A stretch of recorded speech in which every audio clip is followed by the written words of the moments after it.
move on to Sunday, and we start with Prince of the City's Philadelphia Eagles.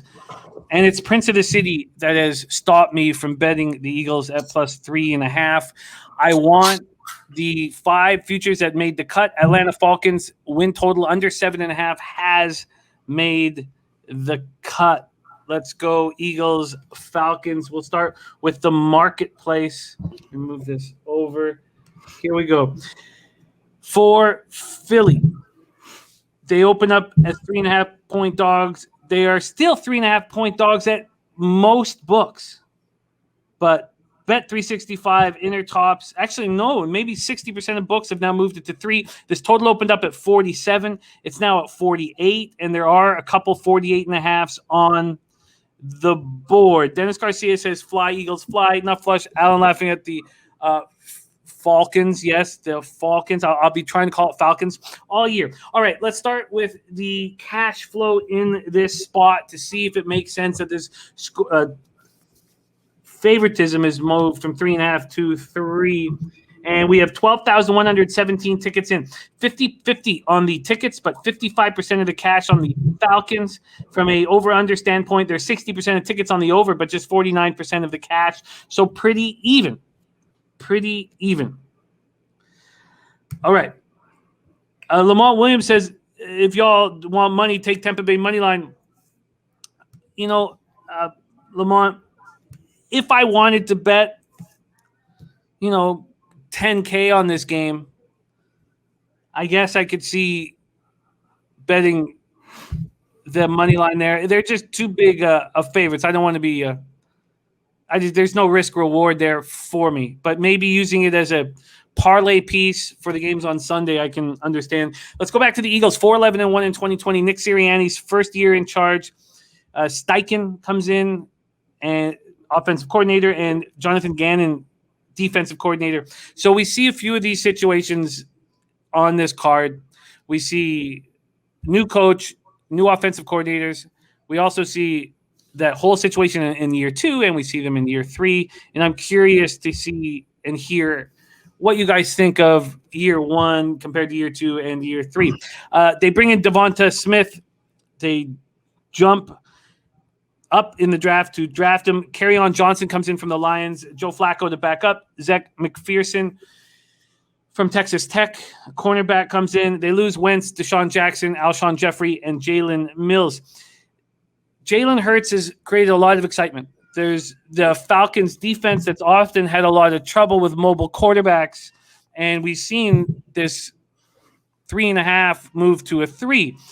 But Jalen Hurts completed 52% of his passes last year, and we saw what Steichen did with Justin Herbert. Are we just supposed to sit back and believe that he's going to be able to do that with Jalen Hurts, who does not have the throwing talent of Justin Herbert? So Devontae Smith comes in. He has a connection with Hurts. They have Jalen Reagor back, Travis Fulgham, Greg Ward back. Miles Sanders looked good last year. He's got Boston Scott to back him up. Jason Kelsey is the key to this offensive line that's just been destroyed by injuries. And Zimmer, disciple, Jonathan Gannon comes in. GM Roseman tried to help him, made it, drafted 6 picks on defense. And Fletcher Cox coming in off another spectacular year. Darius Slay has been absolutely terrible. He intercepted 1 pass, and opposing quarterbacks completed 76.7% of the passes thrown his way. That's ridiculous. He has to bounce back. And we have another team with a first-year head coach, first-year offensive coordinator, defensive coordinator in the Falcons, 4-12 last year. Arthur Smith comes in. They got Dean Pease, defensive coordinator, and Dave Rigoni, the offensive coordinator. They bring in Kyle Pitts, 4th overall, the tight end out of Florida, highest tight end draft pick in NFL history. Mike Davis comes in from the Panthers. Richie Grant, safety from UCF, and Cordero Patterson comes in. They lose Julio Jones, Keanu Neal, Todd Gurley, Brian Hill, and Alex Mack. Look, Arthur Smith was very impressive as the offensive coordinator of the Tennessee Titans, and this is a very tough job. This is a very tough job that he has in front of him. So, yes, he did a great job with Tannehill. I don't know if he's going to be able to recreate that with Matt Ryan at this time of his career. Bebsie, you talked often about Kyle Shanahan, how skilled he was as an offensive coordinator, and then Dirk Cutter can't do anything compared to Shanahan. So it's clear that Matt Ryan now is the best offensive coordinator that he's had since Shanny. But I don't know. Calvin Ridley's a ton to work with. You have Kyle Pitts, Calvin Ridley. I think Mike Davis is an upgrade from Todd Gurley. And can Dean Pease change this terrible defense? New general manager Terry Fontenot, who came over from the Saints, did a lot to try and help him.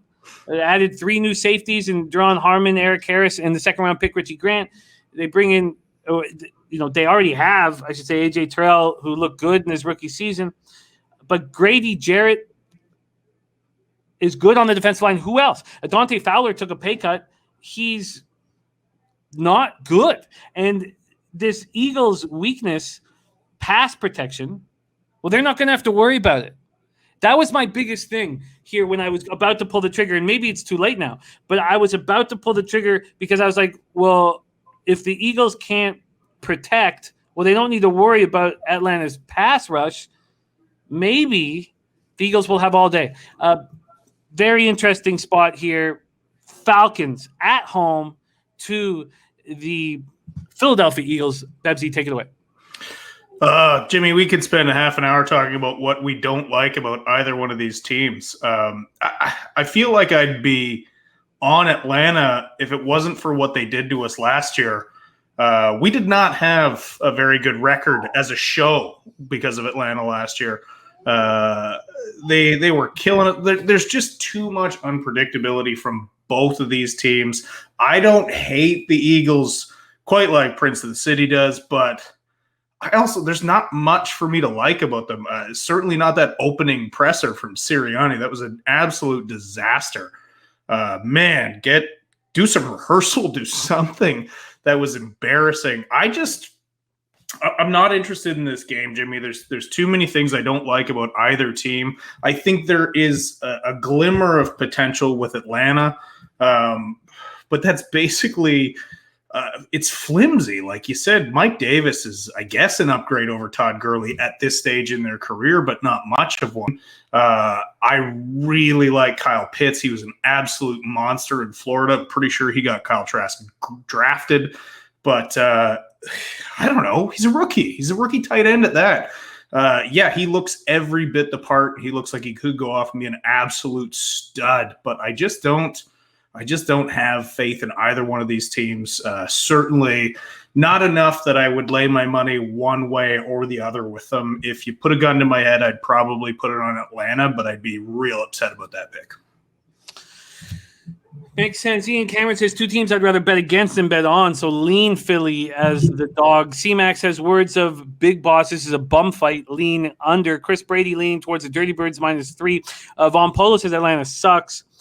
Johnny K says Falcons team total over. Yeah. Well, I certainly, after breaking it down, don't want to move on the Eagles at +3 if I was hesitant to move on them at +3.5. And I don't want to start the year with the Atlanta Falcons. So yeah, I agree with Burgundy Bets here. He's saying the Jalen Rush prop over only play here. Yeah, day before I'm looking at that as a possible target, but Al Cervix said the same thing. He's too chaotic. There's too much I don't like. There's too much unknown.